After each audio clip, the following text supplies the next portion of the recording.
যশোর জেলা যুবদলের সাবেক সভাপতি ও কেন্দ্রীয় যুবদলের সাবেক প্রভাবশালী নেতা এহসানুল হক মুন্নার রুহের মাগফিরাত কামনা করে 13 জানুয়ারি মঙ্গলবার বাদ আসর যশোর শহরের দুটি পৃথক স্থানে দোয়া মাহফিল অনুষ্ঠিত হয়েছে।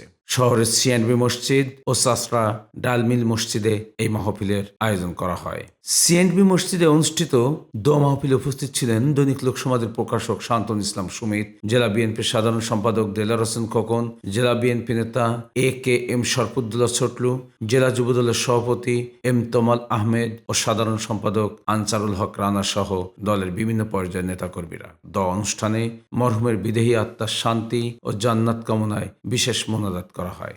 অনুরূপভাবে চাষড়া ডালমিল মসজিদের দোয়া মাহফিলে বিএনপি সহ পরিবারের সদস্য, স্থানীয় সুধী ও সাধারণ মানুষ উপস্থিত ছিলেন। প্রসঙ্গত, গত শনিবার দিবাগত রাত 2টার দিকে শহরের লালদিঘির পাড়স্থ নিজ বাসভবনে শেষ নিঃশ্বাস ত্যাগ করেন এহসানুল হক মুন্না।